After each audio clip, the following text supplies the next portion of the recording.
Okay, this is a mom room first. I had to get the F out of the house because I was going to lose my mind. So I drove to a nearby school and I'm just in the parking lot and I was like, screw it. I'll put the camera up in the car somehow and just do it in the car. So here I am. Hopefully everything works. We'll see. I'm expecting like someone to come knock on my door and be like, excuse me, what are you doing? Anyways, this is my little story about why the flexible parent starts, they have, they make it through a few days like superstar parent. And by like the third or fourth day, it's just like, okay, I have nothing left. Like my patience, my desire and motivation to make like crafts on Pinterest, it just all to play games, to be patient and answer a million questions and make a million snacks. And I start to lose it. And what happened with us, it's not only that.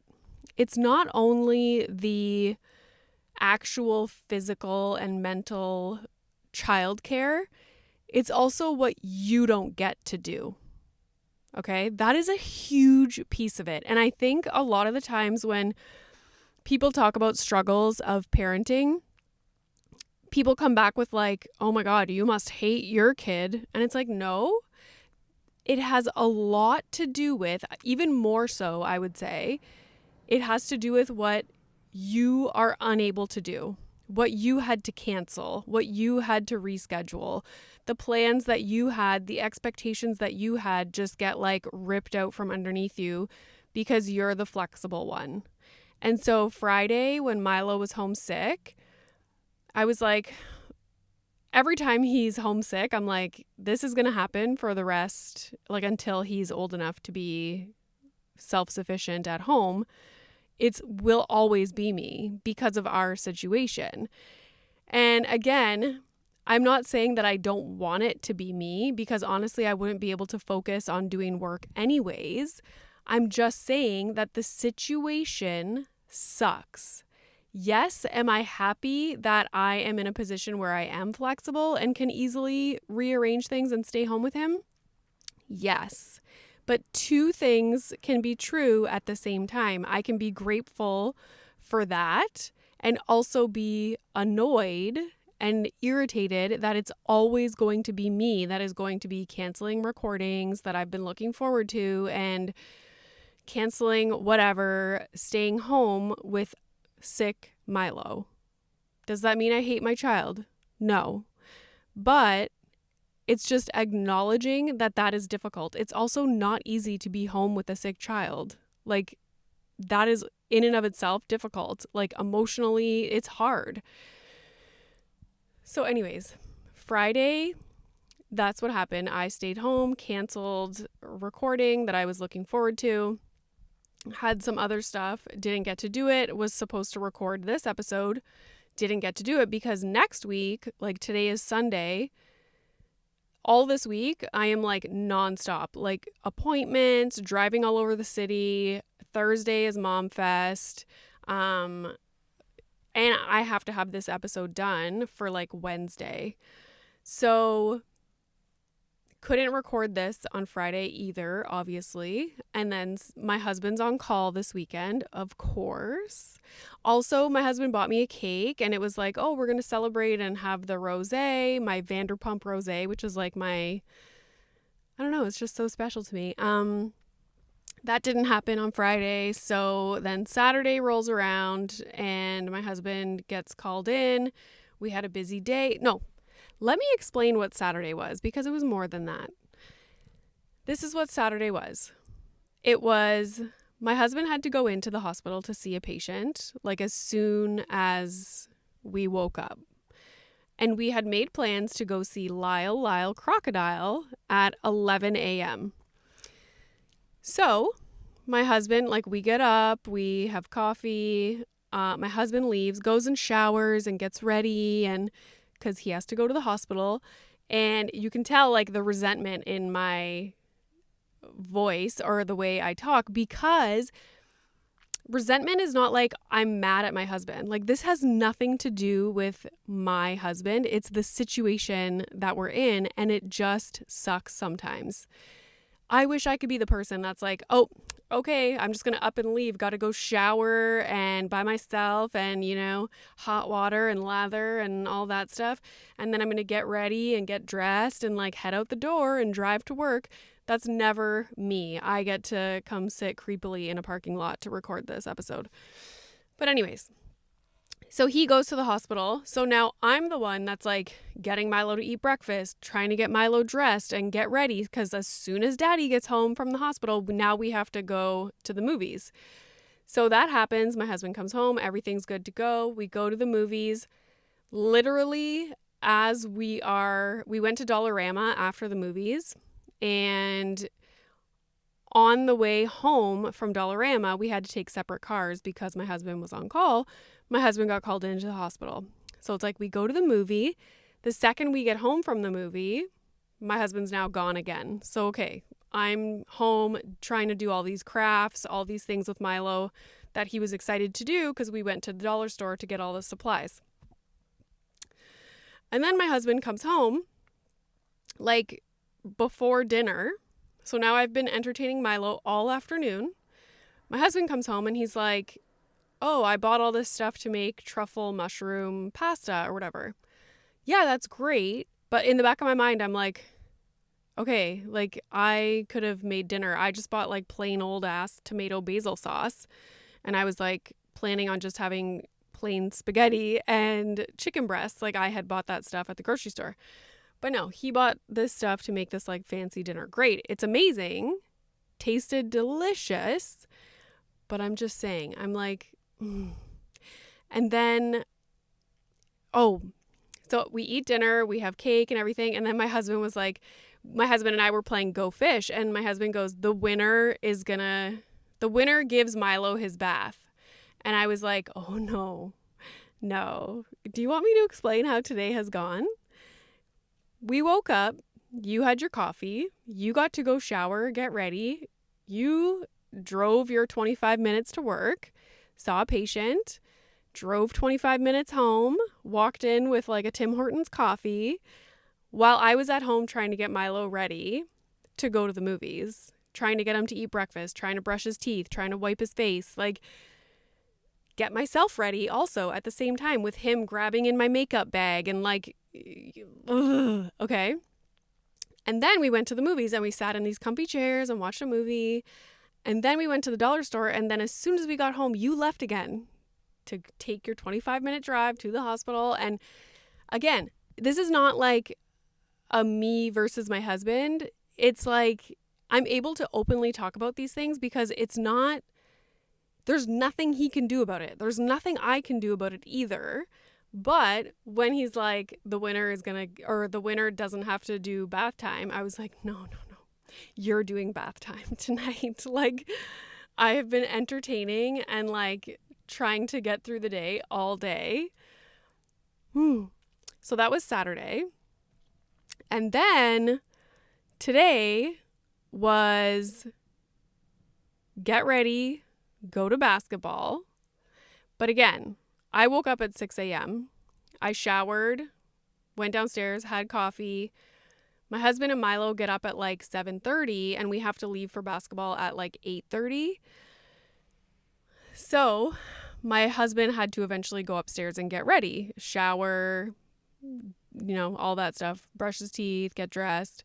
So I'm downstairs now trying to do my makeup and also get Milo dressed, and he was refusing to get dressed. And I was like, of course, this like the time frame just worked out this way. Like I'm the one again, like getting everything ready for basketball, trying to get Milo dressed and like brush his teeth, trying to get him to eat breakfast.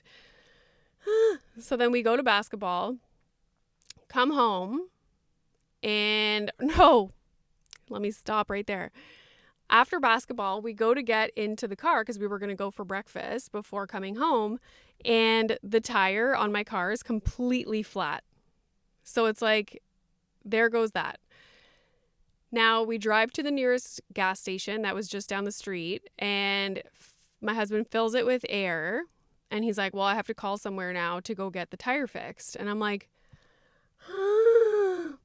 of course, he's now going to go sit at the tire place and do that while I'm at home entertaining Milo, playing games that were delivered by Amazon. Thank you, Amazon.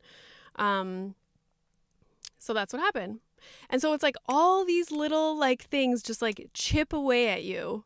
And you're like, you know, super mom on Friday, and then Saturday you're starting to get a little bit annoyed, and then Sunday you're like, okay, this is going to be a good day. I woke up at 6 and I showered and let's go. And then it's like flat tire. Now my husband's gone. And then after the tire was fixed, he messages me and he's like, I have to go to the hospital to see a patient. And I'm like, okay.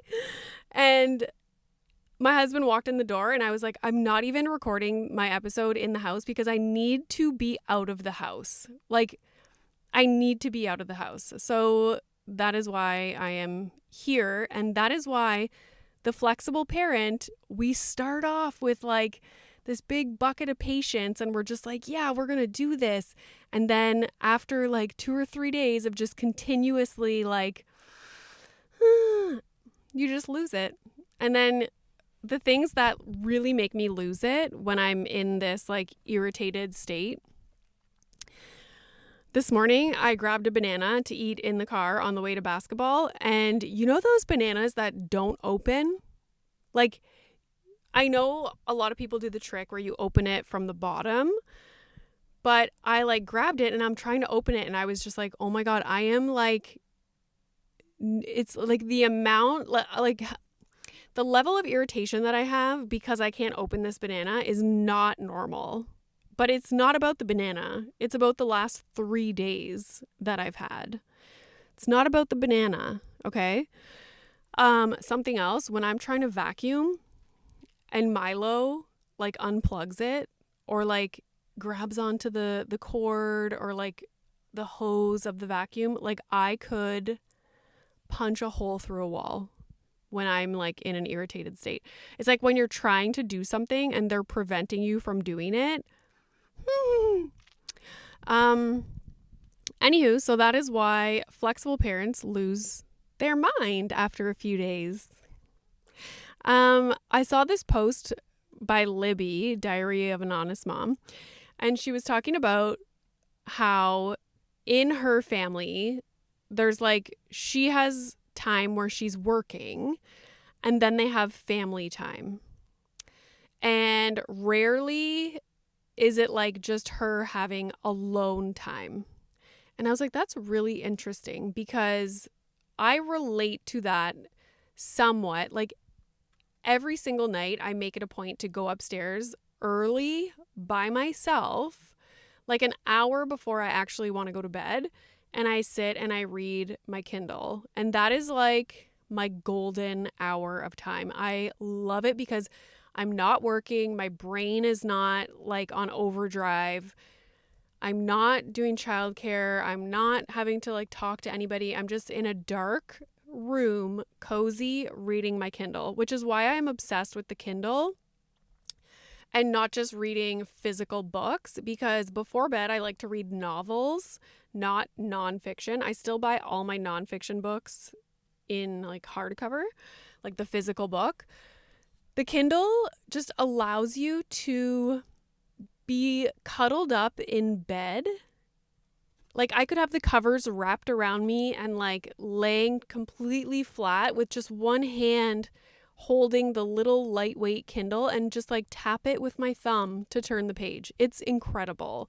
With books, I find you can't get comfortable because you're constantly having to like keep the book open, and if it's thick and hardcover, sometimes my hands get sore, like my thumb muscle.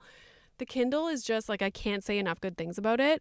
I have been reading so much more than I ever have once I got the Kindle. So that is like my alone time. But with regard to like, oh, okay, I'm going to go off to HomeSense or I'm going to go do this, I feel like even if you do get a chance to go do that, and this is probably for moms especially, because I think we have this like let's call it special, like mental load, which incorporates like guilt and always feeling rushed and like we can't enjoy ourselves when we're out of the house and our partners are at home with the kids. And I label or I call this partner guilt, where it's like, oh, like you sit down, you relax, let me go do bath time and bedtime, like we're fine. I'm downstairs, like not able to enjoy myself whatsoever, not able to just like sit and watch a show because I'm the whole time thinking like, I need to be up there. I need to be up there. And it's the same thing if I'm like gone to HomeSense or I'm going to go to the grocery store, ooh, like luxury, by myself, all things that I really enjoy. I feel rushed. I feel like someone is expecting me to be home and I can't just like lollygag or whatever they call it and roam around a store aimlessly. So I feel like even if you are able to get that alone time, it's really hard to enjoy it unless you, I don't know. Like we're going to Miami, my husband and I, soon. Like hopefully everything goes to plan. Nobody gets sick. Like knock on wood. There's no wood in my car. But maybe that will be, no, I'll probably be stressed because it's his first time being alone for that length of time. Both our moms are going to be at our house with him. So we'll see how that goes. But hopefully I'm able to chill on that trip and enjoy it and have alone time while my husband's at his conference during the day. And initially I was like, oh, I'm going to book interviews and like get a bunch of work done in Miami. But I think I'm going to do the opposite and just like chill. So we'll see what happens there. I wanted to mention something I'm very excited about, a movie club. I feel like everyone's like, oh, do a book club, but a book is like such a commitment. And honest to God, recently, if I read a book and I get like 25% in and I don't like it, I don't finish it. So I would hate to start a book club and be like, oh guys, never mind this book, I'm not reading it. But I feel like as busy parents, we could commit to watching a movie, let's say like 2 movies a month. And then we can like have a discussion about them. And I always like to do something like this with somebody so that I have someone to talk to. And I asked my sister if she would like to do the movie club and she said yes. So super excited about that. And like the options are endless. We could do like dramas, we can do documentaries, we can do classics, comedies. And then my thought is for every movie, we'll have like 3 to 5 kind of thought-provoking questions or just like, I don't know, whatever. Like, oh, if you were this character in real life, like how would you have handled this situation? Like just like whatever questions we think of as we're watching the movie. And then we can have a discussion about it and you guys can submit responses to some of the questions or give your review on it. So yeah, I think that'll be fun. So we'll see. Stay tuned because my sister agreed to it. So it's coming. So stay tuned for that. What time is it here? 18 minutes. Okay, let me take a drink of water. These like one shot podcasts are difficult because like you need to drink water. And I don't have somebody to like fill the dead space for me as I'm drinking. So there's that also. Okay. Anyways, something that I need to address today on TikTok, and I have yet to do that because I'm the flexible parent. That was, anyways, you know what I'm going to say. I get all these comments. So I posted this TikTok yesterday that was this trend where it's like one person dancing and it's like, you're this person. And then it goes to the other person dancing and it's like, they're that person. So I did me dancing and I was like a mom that works full time and is hungry. And then it went to my husband cooking dinner and it was like, her husband that works full time and is making her dinner, because The angry men on TikTok, like I knew that would grind some gears. So obviously I made it and posted it. And of course, all the comments come in like, but you don't even work. But you don't work. I hope everybody knows that she actually doesn't have a job. And I'm like, what the like, first of all, these people do not know who I am. It's not like they follow me on Instagram and they watch my stories and they see what I do. They literally see like 30 seconds worth of content and they're like, yeah, no, she doesn't work. We know this. And she's a terrible mom. And that always fascinates me. It's like, what? Like, where does this come from? I would never. Anyways, that's why my dad always says, like, negative comments from people, like, you must always consider the source.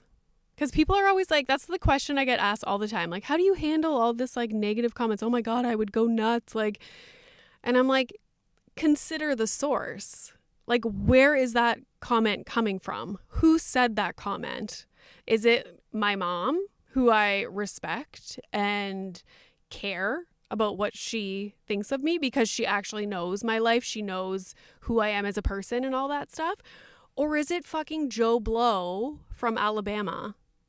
Like, consider the source of where the comment is coming from. And if people did that, it would be like it really doesn't matter. So there's that.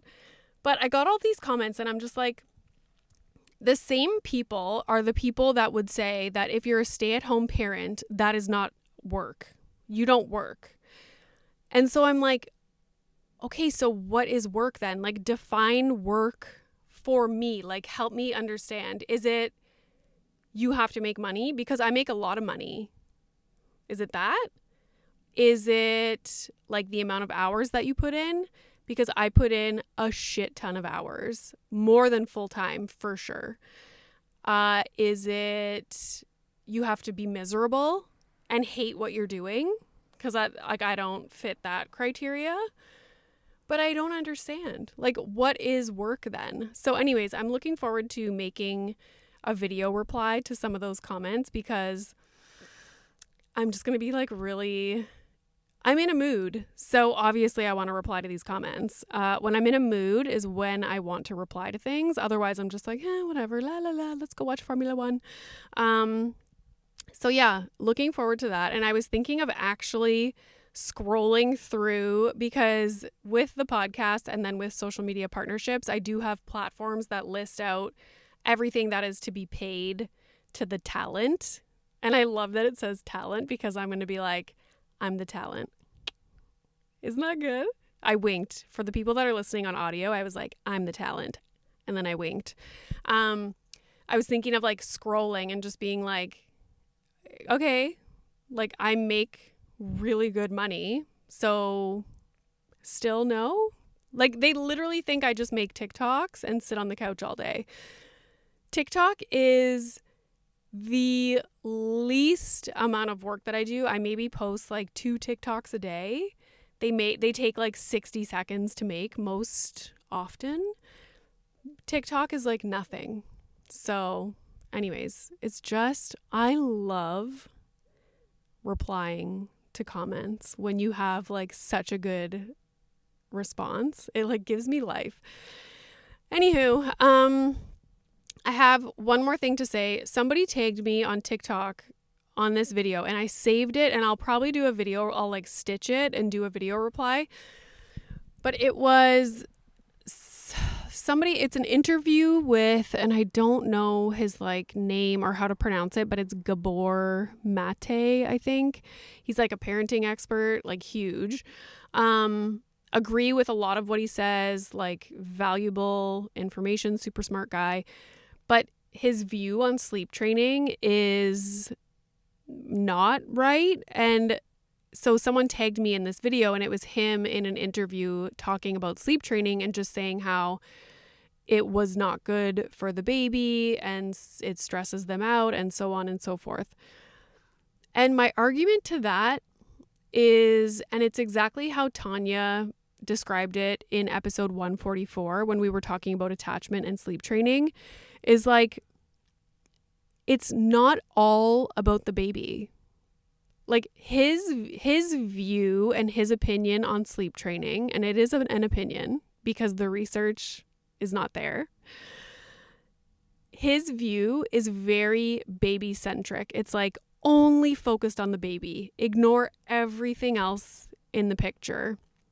But the fact is that it's an interpersonal relationship. It's a two-way thing. It's parent and baby and parent and baby. So the parent matters. And his view and his opinion completely disregards the parent and also the world that we live in today that does not allow for parents to get up 25 times overnight. So anyways, I expect a TikTok for that soon. Oh, that's nice. There's a family here taking pictures of the red tree and the leaves, and I'm in my car with a microphone. That's not embarrassing at all. Anyways, they're probably gonna be like, hey, is that Milo's mom? Anyways, oh my God, this is so awkward. Okay, I'm gonna go. I'm gonna end it here because I'm embarrassed. But thank you so much for listening. If you haven't already, please rate, review, and subscribe. Is my face turning red? Because I'm embarrassed. I hope they don't come talk to me. Okay. Love you guys so much. I hope your children sleep tonight, and God bless if you're the flexible parent. I'm not religious, but God bless. Okay, bye.